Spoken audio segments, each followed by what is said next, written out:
Welcome, everybody, back to the Three Man Rush podcast. I'm your host, Landon Oliver, here with my two co-hosts, Andrew Scott and Jared Holly.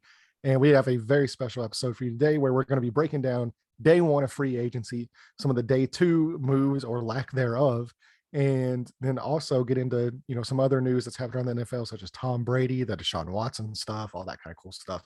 So if you would go ahead, we are on YouTube. Go ahead and subscribe on YouTube, like the videos, and just kind of support us on there. And then we're also, Amazon, Spotify, anywhere you get podcasts at. You can find us there. So without further ado, excited to be back here today, covering free agency, covering some NFL news, and excited to be back with you guys. So how you doing?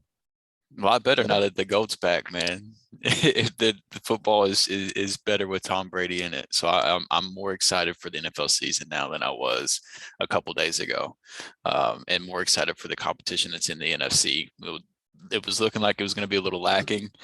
Definitely kicked it up a notch bringing him back. So I'm excited, man. It's a three-man race now. Right. Yeah.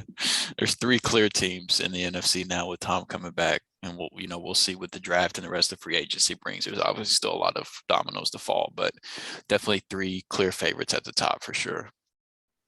Yeah, and I think you kind of took it to where we were going to go ahead and go. So Tom Brady, if you didn't know, if you've just been stuck under a rock for a few days, Tom Brady is returning to the Tampa Bay Buccaneers. He's not retired now, so I know a lot of people are just kind of like, yelling at their cloud, like, go away, old man. Like, why are you doing this to us? But, for me, I'm also in the same boat where it's like, football's better when Tom Brady's back. And I know whenever he did retire, we did our podcast on here going over the retirement. And I kind of said, hey, this is like the last kind of tie I have of growing up with football, because, everybody else is gone now, like for me, like with my group, it was, Big Ben, as a rookie, Eli Manning as a rookie. That all happened when I was in high school. And then you could talk about, the Michael Vicks, and which he's been gone forever, but Phillip Rivers, started out like, these are guys that, from high school to college, through my 20s, like that's when their careers took place. So now that I'm in my 30s, it's like, well, nobody's left except for Tom Brady.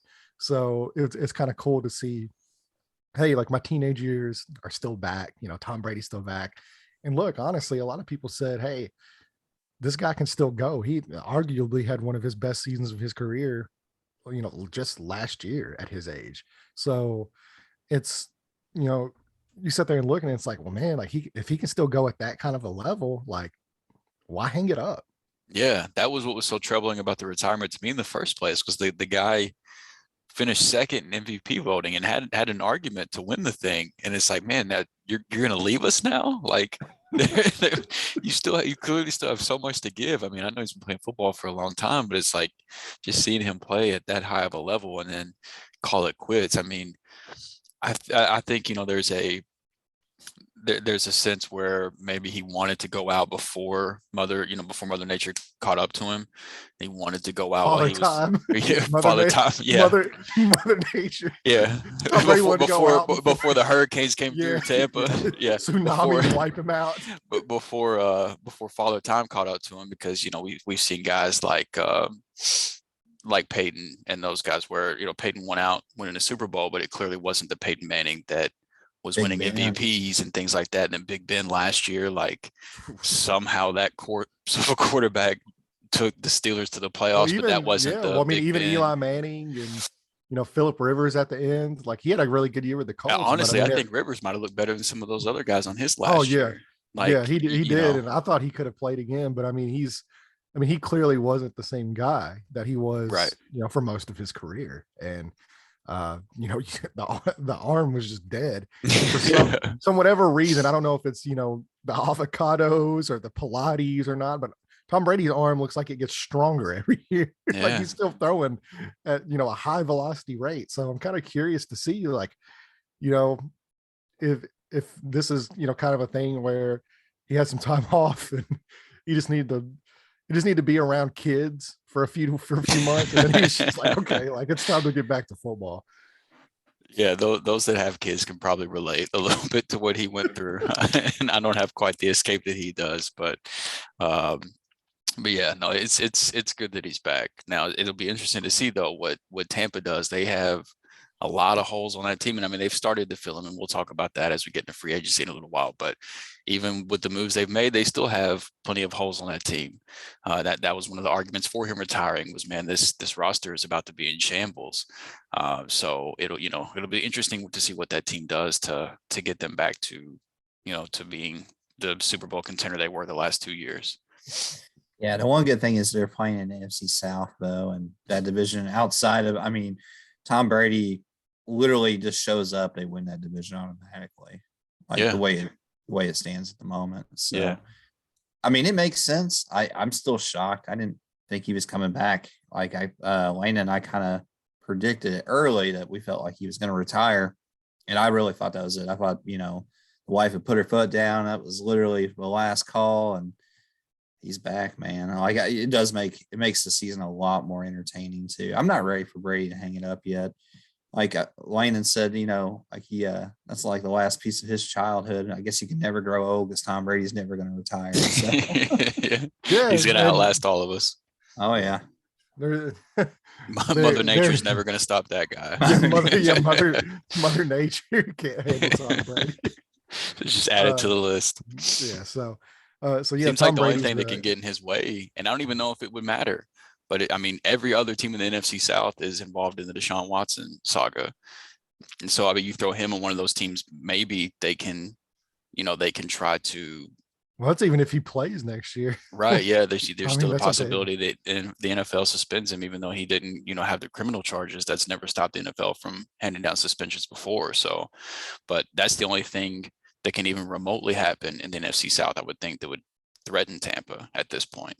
Yeah. And it really depends on where he goes to in that division. Cause I mean, you have Carolina, who is more like, and that's the thing too with trading for Deshaun Watson, and obviously getting a guy like that does help. He's, like I say, if he does end up playing and all that, which we're not going to get into, the legal stuff or anything, but I mean, you're going to have to trade a pretty big haul and almost kind of gut your roster to even get him on the roster. So I mean, like if you're Carolina, I've heard, multiple first round picks. I've heard Robbie Anderson could be included or cut if he gets him. I've heard Brian Burns would be included in the deal. So I mean, like you're talking about gutting your roster even to get him over there. And the Saints, for example, like I don't know how the Saints would do it because they're going to have some pretty insane cap gymnastics and restructure a lot of guys. But if they get it there, they just lost Marcus Williams today, so he went to Baltimore. So you're already losing guys in free agency because you don't have the cap space to sign him. Then you're going to have to trade assets to get Deshaun Watson on top of that, and then get further under the cap because he's due $35 million. So, and you're already, you have to be under the cap by tomorrow, like Wednesday tomorrow at 4 p.m. So 3 p.m. Central, 4 p.m. Eastern, every team has to be either $0 or over the cap. I don't see how the Saints can make it work. Yeah. The way they're structured right now with those contracts. Well, I mean, they're going to have to do some pretty heavy gymnastics to get there. And then you're looking at the Falcons, they just lost Russell Gage today. Calvin Ridley's out here on FanDuel wilding out. I mean, it's like he's gone. Julio's obviously not there anymore. So they have Kyle Pitts, but their offensive line isn't that great. Their defense is just average at best right now. I mean, they got some good cornerbacks there, but their defensive line's still in shambles. And you're going to have to trade more than likely those first round, those early first round picks. And then you're going to have to trade Matt Ryan because you can't afford to have both of them roster with their cap hits. And Matt Ryan has a no trade clause. So like they can't just be like, oh, we'll throw Matt Ryan into Houston because I doubt Matt Ryan's like, yeah, you can send me to Houston. That's perfectly fine. So and then at that point, a third team probably has to get involved that Matt Ryan wants to go to and that, accepts a deal to whatever the third team is. Because then at that point, you're talking and then about they would have to also they would also have to take on that whole contract for Matt Ryan. And kind of similar to how the Rams did with Jared Goff, like you're going to probably have to give assets along with Matt Ryan to get the team to take on that whole contract. Yeah. So you're talking about trading assets for Deshaun Watson, trading assets along with Matt Ryan as well, just to get that off the books. And then your cupboard is almost kind of bare, like you're going through a rebuild as well. So, Mhm. I And mean, the team, there's I still think the Dolphins are the best. They have the best shot at trying to get Deshaun Watson. no, the Dolphins are out on Yeah, him but for me. everything Are coming they like out now? it could be Yeah, smoke yeah, screens. I don't know, but yeah. everything No, coming out it's of the not. Dolphins It's not camp smoke screens. is that they They're don't want to be yeah. involved. No, Hmm. it's not smoke screens. They're out. So the favorites right now, Carolina and New Orleans, and the really one that's really come on strong, is the Cleveland Browns. Mhm. So And they seem like they have they seem like the one that would make the most sense, honestly, after how we just broke down the NFC South teams. You know, the Browns have a quarterback that they can trade back in return that doesn't have a no trade well, clause that so they can see, send that way. so But here's then with even this, supposedly and supposedly Baker's not even in, like the Texans don't want Baker from what I've read. They just want the Baker would picks. not be included in the trade. So Baker would have to be moved somewhere else. And this brings me to some news I got before we hit record on this. Oh God, I'm gonna close yeah. my ears. Yeah. So, obviously we don't know the interest in the Colts side, but from Baker Mayfield's camp, the team that he wants to go to, if he is moved, and right now, I mean, even if you don't get Deshaun Watson, I mean, you almost kind of burn that bridge, don't you think? So, the team that he wants to go to, if he is moved, is the Colts. So, I mean, Colts have a they don't have a quarterback. Jimmy G, who knows? Marcus Mariota's out there, who knows? Baker Mayfield now, possibly throwing his name in the Colts quarterback carousel. So, what do you guys think of Baker Mayfield in a Colts uniform? I mean, he was extremely banged up last year to start with. I maybe a new new scenery would help him out. I don't know, man. I'm not extremely high on the idea of it. He operated with a run first offense, which that's what the Colts want to be. So that part of it makes sense. I don't see the Well, upside. I don't think the Colts necessarily want to be a run first offense. I think they didn't have much of a choice, They're with built the like a whole run Carson first Wentz. offense. Yeah, well, I mean, they want to be balanced. They want to be a balanced offense that throws the ball. And Frank Wright, it like very clearly wants to throw the ball. He just, after Andrew Luck retired, and they throw the ball a lot with Phillip Rivers there. But I mean, outside of that, you had Jacoby Brissett and Carson Wentz, and when those guys are under center, you gotta have to minimize throwing the ball. And so, I mean, I think it would kind of be the same thing with Baker. Like, you wouldn't want Baker out there dropping back, throwing 45 passes a game. But I mean, he's a guy, former number 1 overall pick. He's mobile. He's got a really strong arm. And as we've seen, man, Frank Wright gets the best out of any quarterback that he inherits there. So I think the best chance for Baker to have success in this league, and say what you want about Carson Wentz, a lot of the Carson Wentz stuff, I mean, some of it's on the field for sure, but a lot of that stuff was off the field. And so that would just be my only question with like the Baker fit, because like, you kind of see not necessarily the off the field stuff. You don't, he's not a troublesome guy off the field, but you do get whispers here and there of, like, is he like a strong leader in the locker room? Or, I mean, like, you never really hear any of that kind of stuff about him. Whereas like Jimmy Garoppolo, like, that's all you do here is like, it's never on the field stuff, but you look in the locker room and it's kind of a almost different situation. Whereas Baker Mayfield, I think let's make no mistake about it. Baker Mayfield is definitely more talented than a guy like Jimmy Garoppolo or Marcus Mariota. And I mean, there's a reason he was taken number 1 overall. It's, you don't just get drafted like that because you suck at football. I mean, the guy's got a lot of tools to work with. And I do think he's actually a smart guy. I think he is a smart quarterback. I just think he kind of gets in his own way a little too much. And I think the offense there in Cleveland, they just, it's tough because you look at him, you don't have the excuse of, well, he hasn't had weapons. Like, he had Odell, He had Jarvis Landry. That's He what I had was David about to say. Njoku and Austin Hooper. He And will get a worse receiving core than yeah, what he already and had. see, well, here's the thing too with that is like those guys looked worse with Baker Mayfield than they've looked anywhere else they've been. So if you're the Colts, like I'm not, like I said, I don't know the interest from Indy side. I'm just telling you right now, Baker Mayfield, if he is moved, if Deshaun Watson, and I think honestly, the Browns stand a very, very, very good chance of this happening. Um, I agree. it's like, Baker Mayfield wants to go to Indy. So it'll be curious because the other guys as well, like Mariota and Jimmy Garoppolo, like they're in their, either 30 or at 30. Baker Mayfield's still young. Like he's still a young quarterback. This is only going to be this will be his fourth season. And then you have the 5th-year option as well from the contract. So, I mean, you could realistically have that guy on a cheap deal, like on a rookie deal for this year and next year to see what you have in him before you even have to pay him. So, there's just some stuff to think about for sure. I just wanted to get y'all's reaction, on how you think it fits for the Colts and how you think it fits for Baker Mayfield.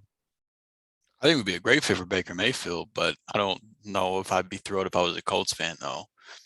Like he pretty much has what he would be getting in Indy already in Cleveland in terms of the running game. Like, he doesn't have Jonathan Taylor, but he does have the best running back duo in football.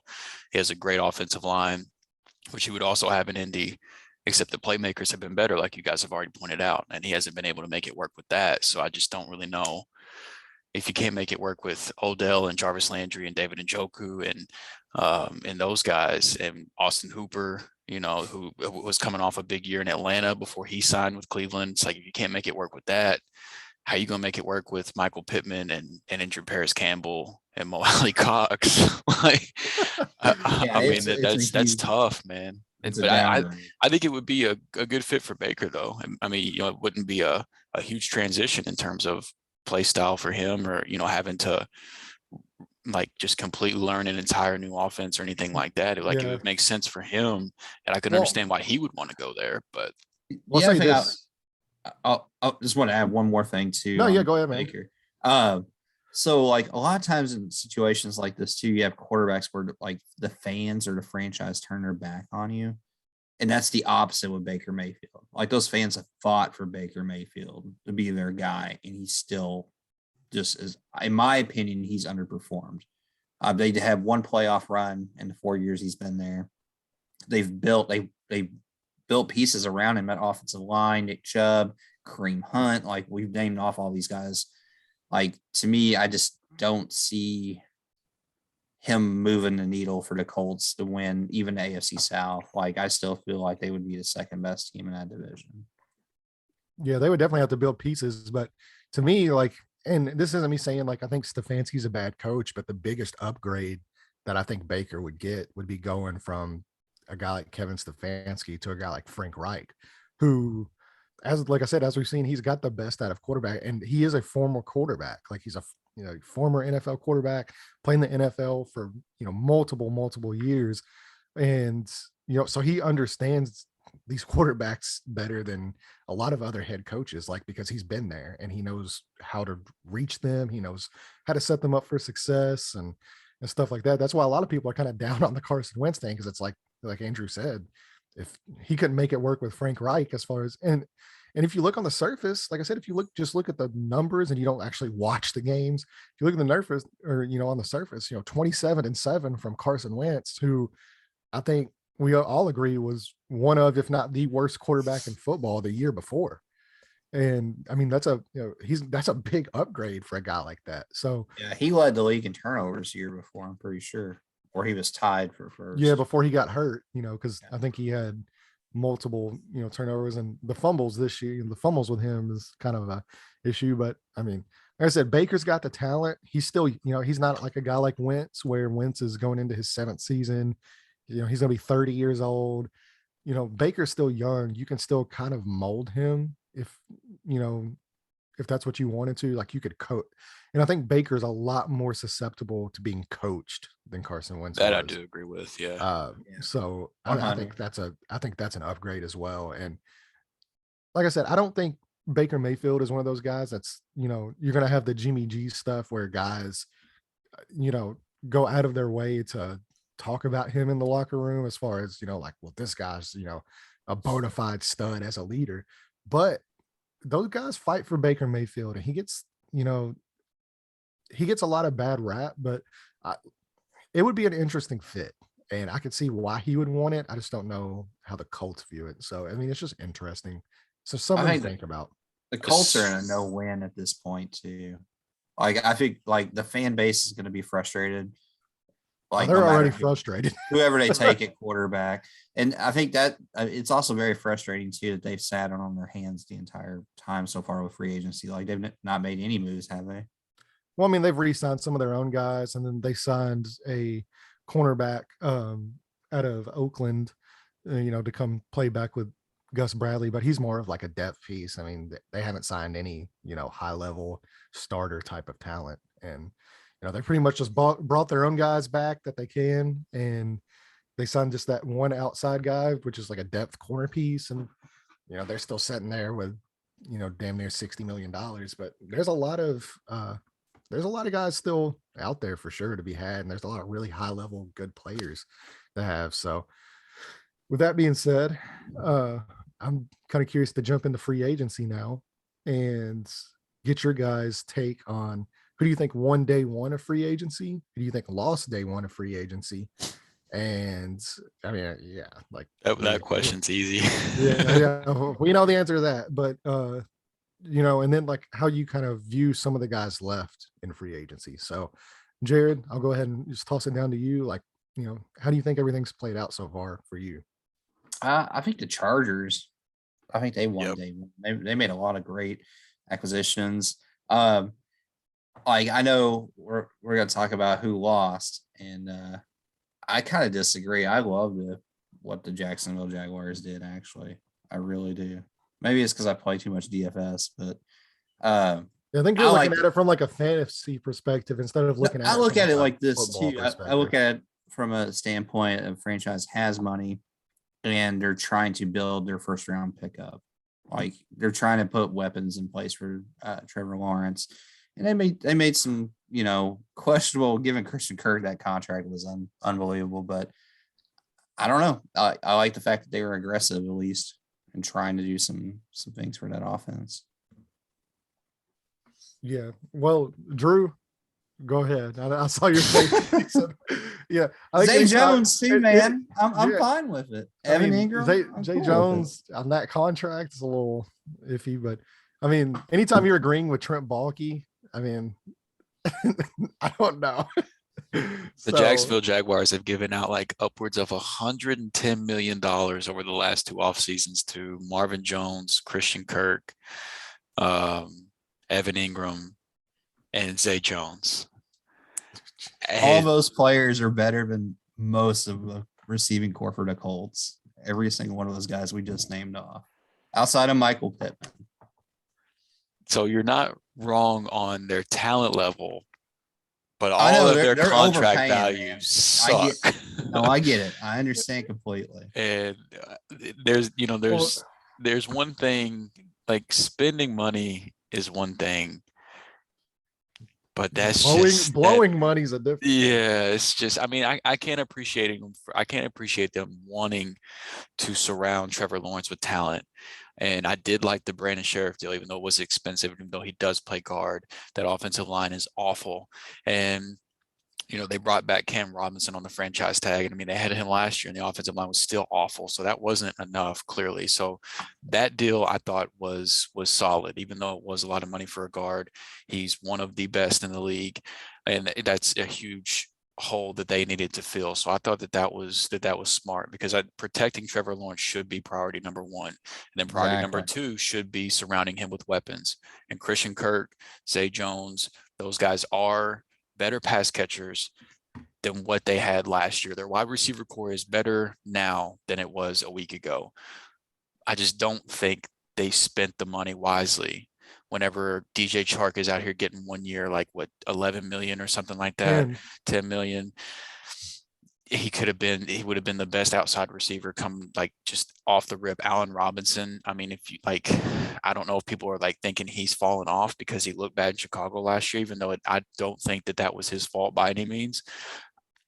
I would have just liked to see something like that, but I get Christian Kirk is young, Trevor Lawrence is young. Maybe they're trying to develop some type of connection there because but I mean, whenever you're in an offense that was throwing the ball as much as Arizona was, and and you haven't been able to produce in 1,000-yard season yet, and I saw it always makes me laugh whenever they're like, whenever players that are highly drafted, highly paid, are like, just keep doubting me, I'm gonna be fine. It's like, man, you were drafted in the second round, you just got paid like 85 million. I don't think you're being doubted too much right now, but maybe by us people whose opinion don't matter, but the people whose opinions do matter, who are drafting you in the second round and paying you a bunch of money, they clearly are not doubting you. But it's just like his splits whenever Hopkins is on the field versus off the field the past couple of years. Whenever Hopkins hadn't been on the field, his performance drops. It's it's not like you would maybe think, well, Hopkins is off the field, so now there's more opportunity, so his numbers are going to go up. But it's been, well, Hopkins is off the field, so now more attention shifts to Kirk, and then his production drops. And so it's like there is no DeAndre Hopkins in Jacksonville to take attention off of Kirk. So that's what concerns me the most, is that's the guy that you chose to give that much money to and just completely screw up the wide receiver market. So I didn't like that. I did like Brandon Sheriff though. I thought that was a great move, and that they should do whatever they can to protect Trevor. But I can't necessarily say I like too much other of what the rest they did. And then they let go of Miles Jack and paid another linebacker. And it's just like, which I think is like the guy from Atlanta, I think he's a talented player, but it's like you had talented linebackers on your team and they're gone. So I don't know, man. I don't know what the hell's going on in Jacksonville. I'm not an NFL GM by any means, but I just keep scratching my head every day, it seems like. Well, like over the last 5 years, Jacksonville has led the league in free agent spending. You know how many games they've won in the last, 5 years? I believe it's like 15. Yeah. So and probably like 10 of those were that one year that they almost made it to they almost beat the Patriots in the Super Bowl. Was that in the last 5 years? Yeah, probably. That's probably like the large 2017. chunk. So that's probably the large chunk of those games. Yeah, given Christian Kirk money, like he's Tyreek Hill money, that's a little questionable.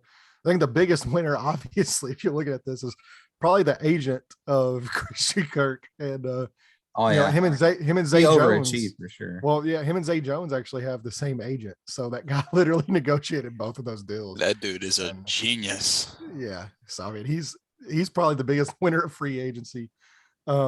But a team that I really like what they did, and this is kind of like a dark horse, but I like what the Cincinnati Bengals did off the rip. So I mean, they go out and they basically what we all expected them to do, and that's build the offensive line. And I think some of the guys that they got there, I think it was good for them. And we can pull up the contract numbers here, and let me see here what they actually handed out. But I don't think they were, bad by any mean. I mean, not compared to, normal day one free agency type of numbers that get handed out. So, they signed BJ Hill. So they re-signed him there. They got Alex Kappa, the guard from the Buccaneers, who I believe he's only allowed 7 sacks in his last 2,225 career snaps. And like I said, that's the main thing for the Bengals, is like, that's going into the offseason, is like protect Joe Burrow. And I think they got a really good, they got a really good start onto that. And especially like for me, like if you pair Alex Kappa and, I'm just looking in the draft, but you pair him with a guy like Zion Johnson, if they can get him at the end of the first round, I think you just have a makings of a really, really good offensive line there. So I like what the Bengals did. And for me, Jacksonville is kind of my loser, which, obviously I love what the Chargers did. I love the Chargers off season so far. And I've really loved what they've done. So, I mean, that kind of goes without saying, but like, we just covered the Jacksonville stuff. I don't want to hop on the bandwagon on that, but yeah, it's just kind of confusing handing out. Like, I get why they did what they did. And from a football perspective, it's interesting because a lot of those guys kind of play the same role, like Christian Kirk's, not only with his splits with DeAndre Hopkins, but when he splits out wide, his numbers are drastically reduced where, as opposed to him in the slot. So right now you're looking at, Laviska Chenault's there, for now, can possibly be cut or traded for now. I mean, we'll see. But Laviska Chenault's there. You've got Evan Ingram, who they signed, who when he lied, he's basically a wide receiver. He's a slot wide receiver. He's not a tight end. You're not going to put him in the block. And I honestly didn't hate that 1 year deal to try to give Trevor Lawrence another guy that can catch passes, that has some, athletic upside. If it would have been like a huge guaranteed, like 2 year deal, 3 year deal, something like that, it would be a different story. But I think your point is very fair. But just in terms of putting players on the field, I didn't think Ingram was a bad guy for them to take a 1 year gamble. No, I like Evan Ingram. I mean, I was kind of interested in the Colts signing him, but like I'm saying, like a lot of the guys that they signed to big money, they play similar type of roles. Mm-hmm. And so you're looking at it like, you can't fit all these guys in the slot. Like, how many slot guys are you gonna have out there? And then, it almost kind of seems it's almost counterproductive because a lot of people are saying like, well, yeah, like they're just trying to build around Trevor Lawrence and all that. As we've discussed on the show, the biggest advantage in football is having a quarterback on a rookie deal, and they've gone out and they've blown this kind of money. And I mean, so now, like, a lot of these deals are structured to where they have outs after a couple years. But for the next 2 years, so you're looking at this coming up year and the next coming up year after that. So, that's already, so you've at least got 2 years of these contracts with Trevor Lawrence, and then he comes off those contracts and he's only got, a year, maybe 2 years left on his rookie deal. And then you're going to have to pay him big money.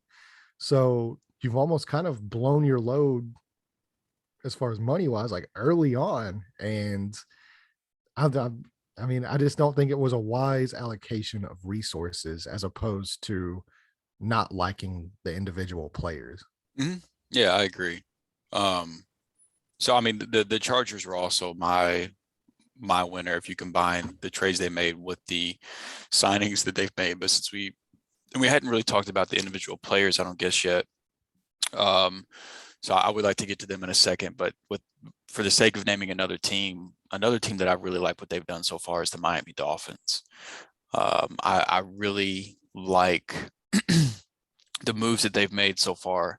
And I mean, they came out of the gates by obviously they tagged Mike Gesicki, but they grabbed Chase Edmonds, who, Mike McDaniel comes from the Kyle Shanahan coaching tree, where running backs tend to be very successful. Apparently Mike McDaniel, likes Chase Edmonds since he grabbed him on so early on in free agency.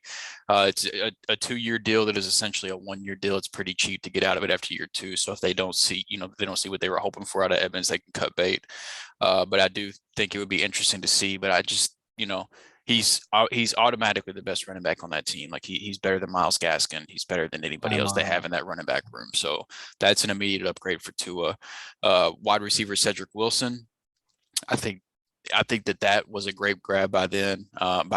Whenever the Cowboys have had injuries at the wide receiver position and Cedric Wilson has had the opportunity to get on the field, he's always produced. I've always liked what I've saw from him. So I think he will add great value to that wide receiver room as well. And again, give Tua more weapons. We know he's got Waddle. We know he's got Devontae Parker. We know he's got Mike Gesicki back for another year. Now you put Cedric Wilson out there as well.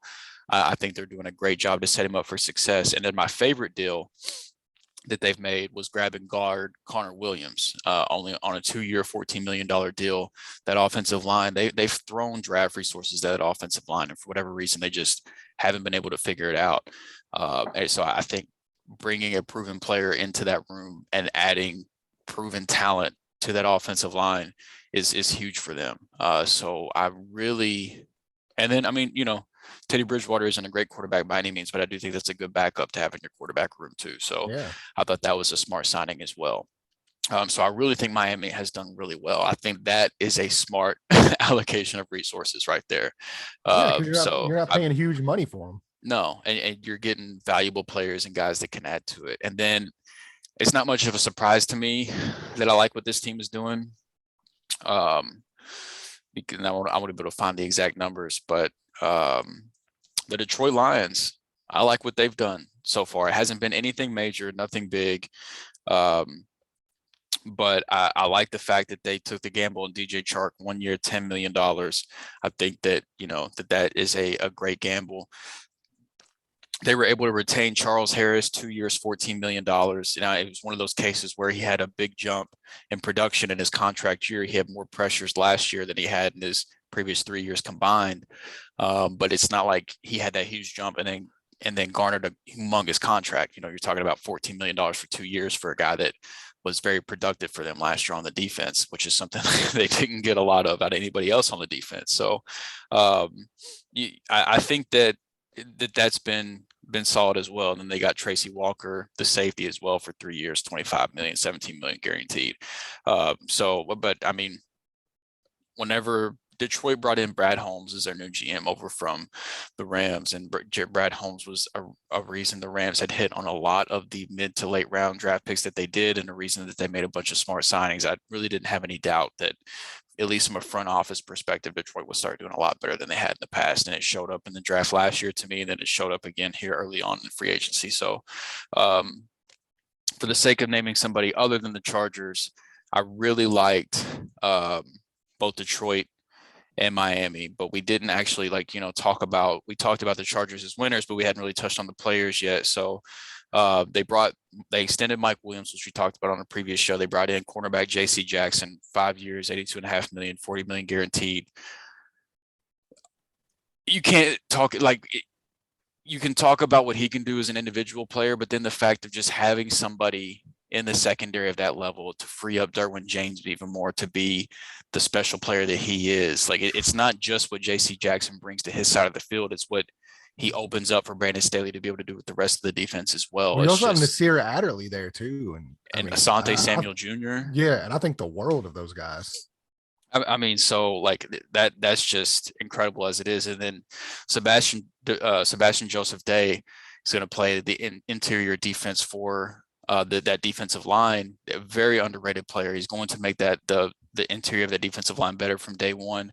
And then of course, bringing in Khalil Mack as well. I mean, you can't say enough.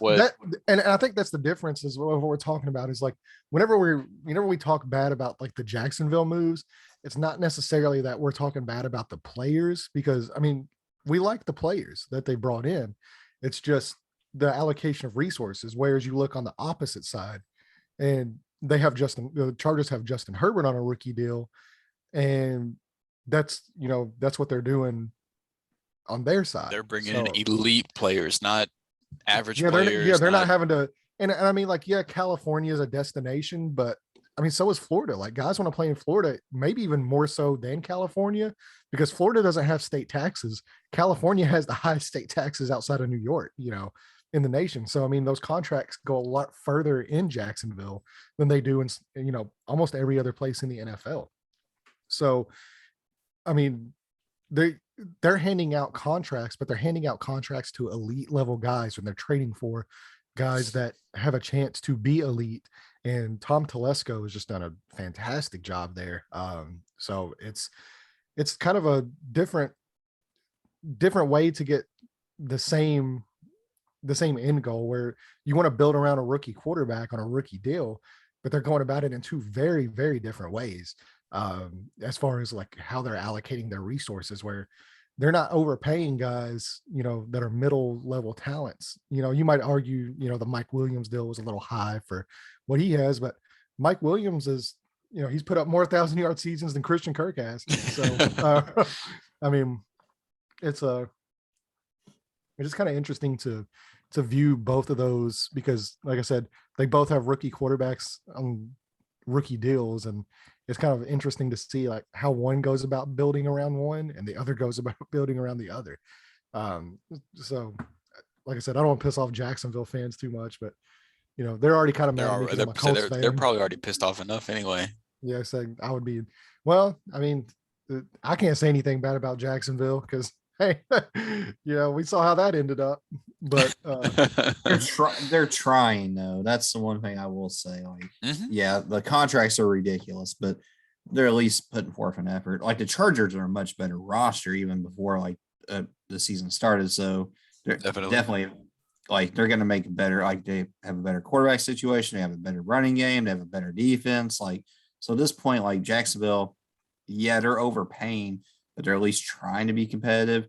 And then like you have some teams that like the best part, like I was gonna say the one thing too, like Denver's a prime example. Like man, they won too. I mean, obviously they got Russell Wilson, but they also got Gregory too, right, from Dallas. Yeah, That's a huge deal for them as well, man. Like so yeah, I get it with Jacksonville. Like they overpaid for all those guys. I can't really defend them, kind of just making a mockery out of it too. But I like the fact that they're at least trying. Oh, Like, that's true. But that's the Randy Gregory. That's a really good point because the AFC West now they've obviously got all these quarterbacks, right? You've got Derek Carr and Russ and Mahomes and Herbert, and now you've got the Raiders have their two pass rushers with Crosby and Ngakoue. The Broncos have Bradley Chubb and now Randy Gregory, and then the Chargers have Bosa and Mack. The only team that really can't get after the quarterback like that is Kansas City now. The rest of that team, the rest of that division on the defensive line is really starting to stack up.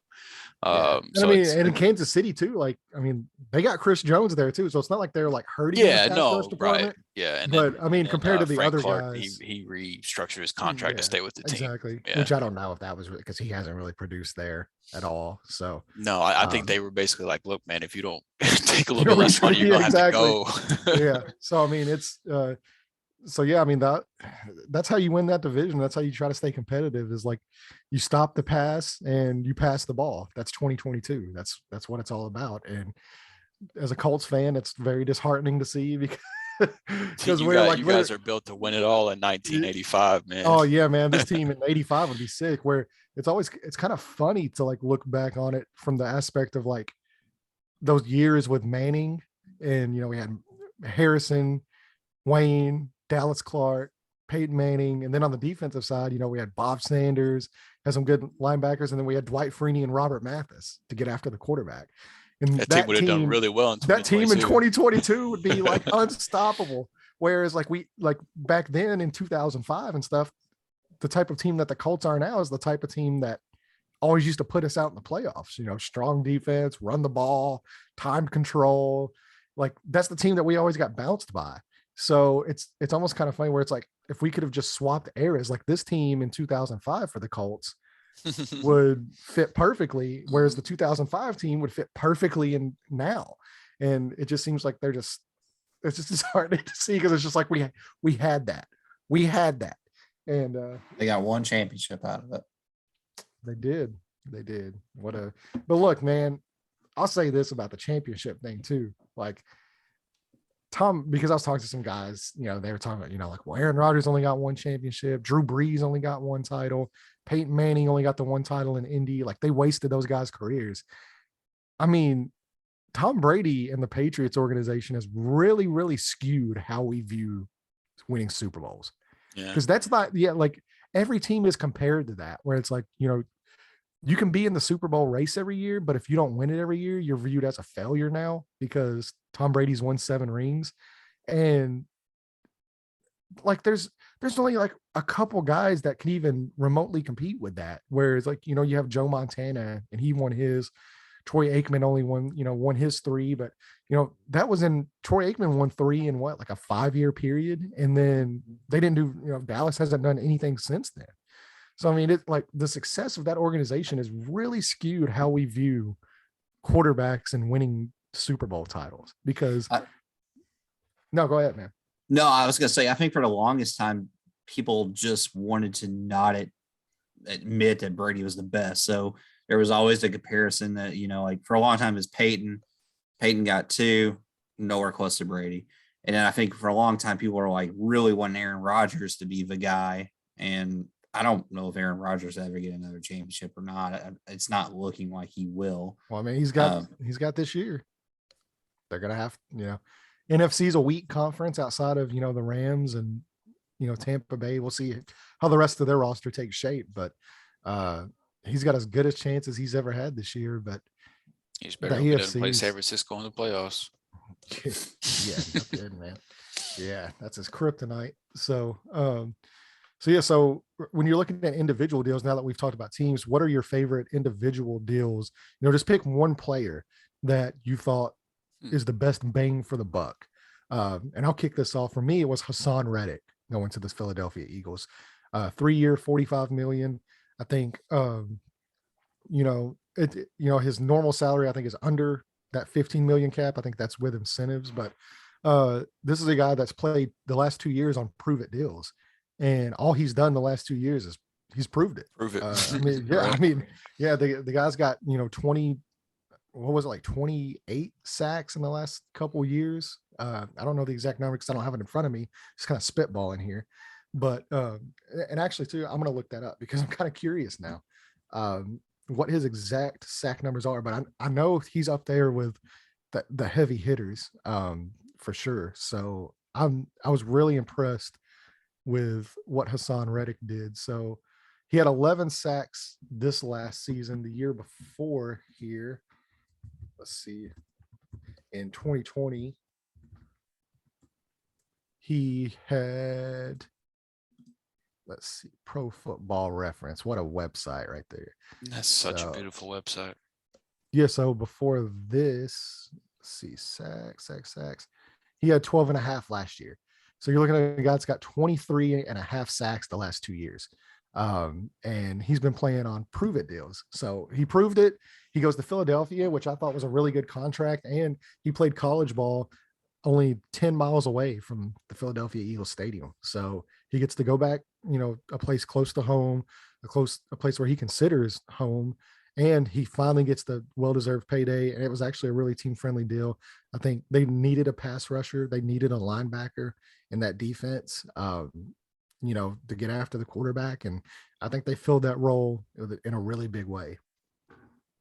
So can I give two? Yeah, go ahead, man. Okay, so the first one for me, safety Marcus Williams, 5 years, $70 million, $37 million guaranteed to Baltimore. It's been kind of become known for that, the miracle play at Minnesota being on the bad end of that, where Diggs took the ball to the house, and it kind of has been, it's shed light on him in a negative way, but he's had one of the highest wins above replacement with all safeties, since 2017. And so I think for getting him, now granted, Baltimore did have to pay up, but I think he's worth it. I think he's one of the best safeties in the league. And I think with a team like Baltimore that has always gotten the most out of that position, I think that that's a great deal. The other one for me comes from Dallas. I really like the contract that Dallas was able to put together for Demarcus Lawrence. It's 3 years, $40 million, $30 million guaranteed, heavy guaranteed dollars. But I think he's one of the best edge defenders in the league. He's under contract for less than $14 million a year, and he hasn't had the sack numbers, like the really high sack numbers you would want from an edge. But it's just as far as an overall player, he's a great run defender. He can get after the quarterback, he can pressure the quarterback. To get that type of player for that type of value, and it's something where it's kind of like, I don't know why more teams aren't doing this, where the total value after incentives and everything might not be as high, but if you give people guaranteed money, it seems like you can get smart deals done. And I think that that's what Dallas did with Demarcus Lawrence. And I thought that was a really smart deal. And I think they locked up a really good player for cheaper than they probably should have been able to. I agree. I like that one too. Yeah, I agree. I got two. I just thought about this too. Like a team I felt like really did well was the Carolina Panthers. They got Xavier Woods for 3 years for like right at 16 million, I think it was, like 15.7 or something like that. Good value. He's going to be awesome next to Jeremy Chin. Yeah, and that defense actually showed a lot of signs of life last year. And then they actually, with the McCaffrey injuries the last few years, they got Deontay Foreman for a 1-year deal for $2 million. And I think that's definitely an upgrade over Chuba Hubbard. Foreman flashed. Actually, we talked about he actually looked like the better back in that Derrick Henry game in that playoff. Yeah, game. more yards per carry than Derrick Henry did with the exact same team. Yeah, he looked really good in a limited role this year, but King Dante. Jaguars and Tennessee hate. But yeah, for like $2 million for 1 year. I think he shows a lot of upside. So I liked what Carolina did. So it's not even to mention they brought in Austin Corbett as well, a guard to play. You know, if Sam Darnold didn't suck so bad, we'd be talking about offensive line as Carolina's biggest need. And bringing in Austin Corbett, he was he performed really well at guard for the Rams. He's with the Rams, right? Yeah, and he performed really well. So that was good as well. Got a few things just came out with you guys while we're here sitting on the podcast. So nothing major, nothing's been decided. Don't get too excited. Adam Schefter just did report that Deshaun Watson is kind of appealed to going home to Atlanta because if you didn't know, he was a ball boy for the Atlanta Falcons growing up. So he has a close relationship with Arthur Blank, the owner, and his family. And that does appeal to him if they do make that trade. I believe Adam Schefter reported that the Colts and Seattle would be interested in acquiring Matt Ryan. I would love if the Colts got Matt Ryan. I know he's got a big contract. Well, they would have to eat some of that they'd have to eat some of that contract. Like I would probably pick the Colts to win the division if they got Matt Ryan.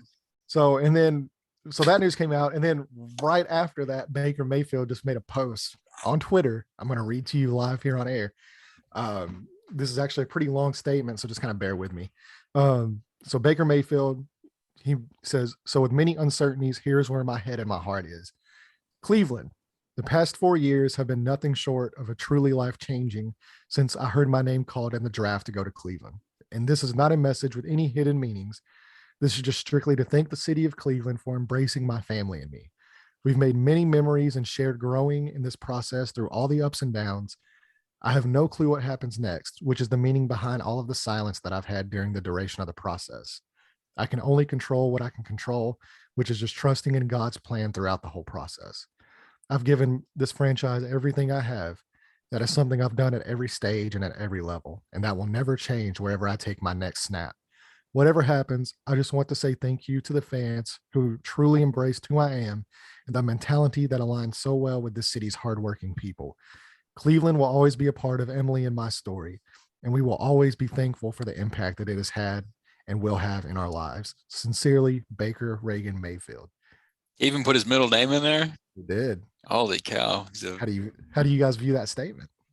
That's better than anything Carson Wentz has ever said about any organization. I mean, he's a better leader just by Twitter. Straight for the jugular. Carson Wentz isn't even our quarterback anymore. We got to quit taking the shots at him. It don't. Shots. He's a godly man, Jared. He's a godly man. Okay. Well, anyways, yeah, I'm not taking shots at anybody, but to me, like, that is something that a leader says, and that is somebody out the door. Like, I think hearing that, I think he's pretty much done in Cleveland. I don't know if the Colts is necessarily where he'll land. I could see it. My main concern too is a guy that I do trust with some Colts information. He sent a message and said that if Baker Mayfield is available, the Colts would be interested. Like, he would be in play. Well, the Colts have to be interested at this point. Yeah, they got to be interested in Phillip Rivers. Anybody that's starting caliber, they got to be interested in. Yeah, I mean, they are running out of options. There's not a heck of a lot left. No, we're going into the offseason. We're thinking it's like, oh well, from everything that I heard and everything that's been reported, and I can tell, like, for sure, like, it was Jimmy Garoppolo and Marcus Mariota. That's who they were deciding about. And that's why they haven't made a move. That's because all of this has started going down this week. And they're waiting for the Deshaun Watson domino to fall to see who else is available. They want to do their due diligence before they make a move. And how bad would it be for them, to sign Marcus Mariota, and then 3 days later, Matt Ryan becomes available? And you're sitting there and you're looking at it like, well, I mean, like, yeah, like some guys might like Mariota better, but like Andrew said, like, he would I mean, he'd be like Matt Ryan here better.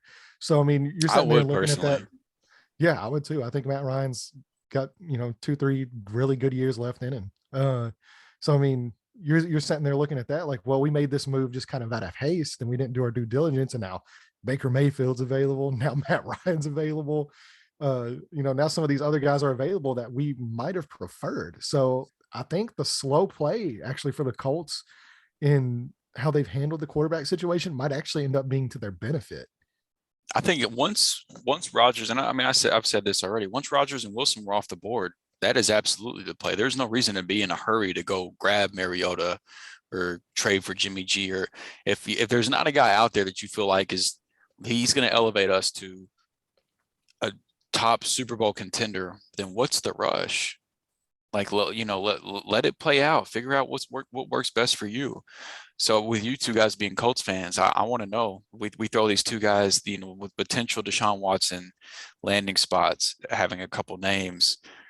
I want you to rank these 4 names for me of guys that you would prefer. Let's go. Matt Ryan, Baker Mayfield, Jimmy G, Marcus Mariota. Baker Mayfield will be my first option just because he's young and he's on a rookie deal. You're not going to have to allocate much cap space to him, which means Right. you'd be able to build a stronger team around him. And like I said, I think he's more like susceptible to coaching. He's not, Matt Ryan is who he is, which is a former MVP level quarterback. And you would love to have that. I would love to have Matt Ryan. But I just think with what they need, they're not only looking for a solution for this year, but they're looking for a solution long term. And I think that would be the easiest dot to connect for a long-term solution if it does end up working out. So for me, it would be Baker Mayfield would be first. Matt Ryan would be my second, because like I said, former MVP, brings that pedigree. He's going to come in and immediately, that locker room's just going to immediately go for a guy like that. He's a quintessential leader, like one of the most underrated, I think for sure, one of the most underrated players of the last 15 years. I agree with that. He gets a lot of unnecessary hate down there in Atlanta, and just nationally. And I think Matt Ryan, he's smart. He's still got a pretty good arm. Like, I don't think, he's going to be out throwing 60-yard bombs, which I think is another option that Baker Mayfield can give you. He can really stretch the field. He's got a really strong arm. But Matt Ryan's extremely smart. He would fit really, really good here. Then I would go Jimmy Garoppolo, just, from leadership experience, just needing a guy that can lead the team and get us out of, purgatory per se. It might only be, 2 or 3 years, kind of similar to how it was with San Francisco, where they were out there starting CJ Beathard.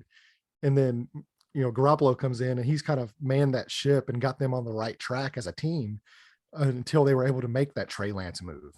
So I think the Colts are in a similar situation there, where he could do that here, where, he could play 2 or 3 years until they find a guy that they're, really similar to like Alex Smith and Mahomes, where, Alex Smith got Kansas City out of that purgatory, and then they made the big move. So I think Jimmy Garoppolo would offer that here. And he would be really well loved in the city and the organization. He's another, top tier guy. And Mariota would be last. And it's not because I dislike Mariota. I think Mariota, would be a really good fit as well. I think any quarterback is going to fit well with Frank Reich, because he doesn't mold the quarterback to his offense. He molds his offense to the quarterback. And right. I think that's what makes him such a good coach.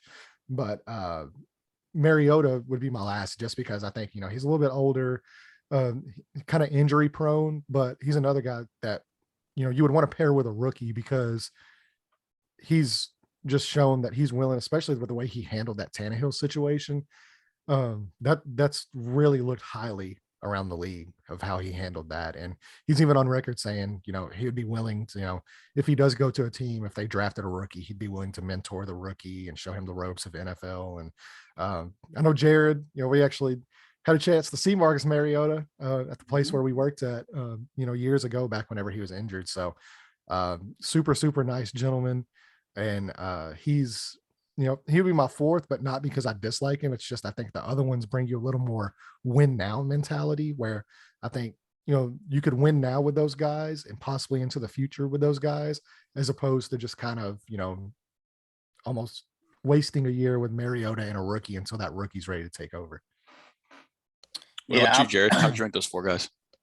Well, Baker would be one, in my opinion. The only one thing I wanted to mention too with Baker, I wish they would have sat him earlier in the season last year. Yeah, that dude because was he had hurt. so many injuries.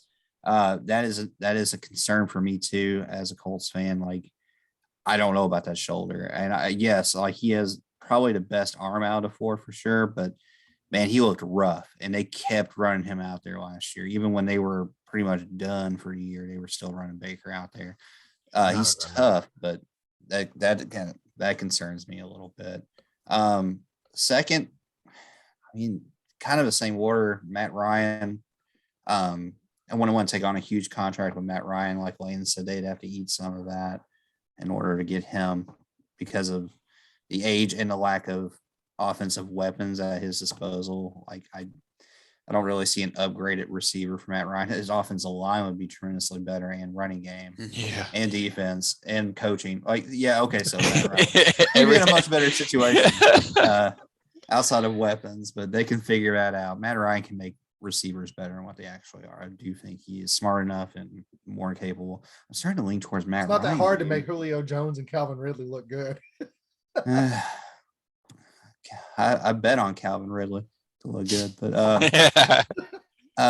Calvin Ridley bet on Calvin Ridley too. Oh man, that was too easy. I don't know. I'm kind of leaning towards Matt Ryan after saying all that out loud. But no, outside of that, man, like, I like Mariota. I do. It's not a win now move. It's more or less to compete. I think they would compete with him. Like, I agree with Landon too that no matter who they get out of these guys, like, they're basically going to fit in. But are they going to get you any further into the division? Even probably not. I think in the division, yeah, for sure. I think Baker or Matt Ryan, I think, could win that division. I mean, I think Jimmy Garoppolo. I think the Colts could. Or Jimmy G. Yeah, I forget. Yeah. So I mean, basically, Mariota, 4th man out. I don't think wins the division. Yeah, I mean, the Titans aren't going anywhere, but I think the Colts roster and, like, with a quarterback that is, I mean, we saw Wentz in Tennessee. I mean, that was an abject disaster. So I mean, I think they can compete for the division regardless of any of those 4 quarterbacks. Maybe less so with the Mariota rookie, because I think that would take some time. But I'm not under any false pretenses that we would be competing for a Super Bowl in the AFC. I don't think that's an option. So can I give you my opinion, like, outside looking in? Yeah, man. I mean, I'd rather have an outside looking in opinion, honestly. So this is how I look at it. I don't think any of these 4 guys are the answer at the quarterback position. I don't think they're I don't think any of these 4 guys are going to turn into the franchise quarterback for the Indianapolis Colts. So that being said, 1 and 2 for me would be Matt Ryan and Jimmy Garoppolo, because I think in the next couple of years, you guys need to draft a quarterback. And I think that those would be the 2 best guys for that rookie quarterback to learn from. So that would be 1 and 2 for me. And I think that they would be the 2 that would get the most out of what you have now, in the meantime, because I do think the Colts roster is too talented to where it doesn't really matter who you have playing quarterback. You're going to have to trade up if you're going to want one of the top quarterbacks next year. Regardless, if Marcus Mariota, it doesn't matter who you plug in there, they're going to win. They're going to win themselves out of a top 2 pick. But then Baker would be 3, and just because of what you guys have mentioned with age and a couple of years left on his rookie deal, Mariota would be 4. But I think that Matt Ryan and Jimmy G would be option 1 and 2 for me outside looking in. Yeah, I don't see any issue with that. I think that's a really good point, and it's kind of interesting too. Like I said, we've been all off season going in. It's like, well, is it Mariota? Is it Jimmy G? Like, where are we going to go? And now here we are sitting doing a live show. 2 more names. Yeah, 2 more names pop in, and those are pretty big names. I mean, that's a pretty big deal. So it'll be curious to see how it goes. But like I said, there's still tons of free agency left. We're going to be doing a show as well this Friday. I don't know if Drew's going to be making it with us because he is out of town traveling for work, but Jared and I will be here to break down the rest of the week and how it plays out, especially, when the Deshaun Watson domino falls. I think a lot of stuff's going to go down. So yeah. And just to give everybody an idea, if you're not up to date on what's left out there, I Googled real quick top, free agents left and pulled up PFS list. And I'm just going to run through some guys real quick. Tackle Teron Armstead, edge Von Miller, edge Chandler Jones, wide receiver Allen Robinson, linebacker Bobby Wagner, edge Jadeveon Clowney, cornerback Stephon Gilmore, safety Honey Badger, wide receiver OBJ, edge Zadarius Smith, center JC Treader, defensive interior Akeem Hicks, edge Melvin Ingram, cornerback Casey Hayward, defensive interior Calais Campbell, tackle Dwayne Brown. Like that's they're still really good. That's like 15 deep, and I'm there, and I could keep going. They're still valuable guys. Like there is still a lot of valuable pieces that need to fall into place. So this is really just like the tip of the iceberg, which is why I don't think, like, I know the Colts have a lot of money to spend, and I know people would like to see, like, people want action, like the little meme of like the guy with the stick poking his saying, do something. Do something. But I don't, there's only probably a handful of contracts that outside of Goodman, and if I'm a Colts fan, that I'm upset that I missed out on. Like, I think DJ Chark would have been a good fit for $10 million. I think CJ Uzomah would have been a good fit. I think Haason Reddick would have been a good fit. But I mean, there's still so many players out there that you guys can spend that money on. And the big one is the quarterback domino has to fall. You got to have an idea of how much salary you have to allocate to the quarterback position. And that number is pretty unknown at this point. So Jacksonville signs Allen Robinson. And just like, I don't think Allen Robinson wants to go back to Jacksonville after the way it ended. I want them to go all in with all these receivers and just figure it out as they go. Basically. So right. I will leave you this if you are watching on YouTube. I just got a message about Jordan Webb's spider web or Jordan Davis's spider web. And I want you to see this because it's ridiculous, and it's funny to me, and it's a funny way to end the show. So I'm going to show you this real quick and see what you think. Oh my God. that is absurd. Yeah, that guy's unreal, man. I need the Chargers to draft that guy. That'd be like the final stone for Thanos. Yeah. So yeah, I thought that, I saw that and I was just like, oh my gosh. So I figured I would show you guys. That's pretty cool. So we're gonna go ahead and end the episode here. Like I said, we will be back on Friday with some new material covering any of the news that breaks, which it seems like at this point is, the levee is going to break like the Led Zeppelin song. So it's, once that levee breaks, it's just going to be a flood of moves and information. And we'll be here to cover it and give you our opinion for whatever that's worth to you. Thank you guys so much for listening. Like I said, if you are on YouTube, go ahead and subscribe. Go ahead and like the post and, share it with your friends. And if you're listening on the podcast, subscribe to us on, Spotify, subscribe to us on Amazon, anywhere basically podcasts can be found. We can be found as well. So just thank you guys so much for the support. It's really cool to see the channel grow. And also, I should have prefaced this at the beginning. So our March giveaway on Twitter, you can follow us on Twitter at 3Man Rush Podcast. We are doing a signed Quentin Nelson helmet for our March giveaway. You still have another week, the rest of this week and part of next week to go ahead. All you have to do is follow us on Twitter, like the post, and comment with your favorite Quentin Nelson, memory. And it's really that simple. You don't have to put in any money to win it. That's just, a way for us to connect with you guys. And who doesn't want a free Quentin Nelson helmet? So, right. Doesn't matter who you're a fan of. The dude's a great NFL player. And this isn't like a knockoff thing. We have the JSA certificate, we have the photo of him signing.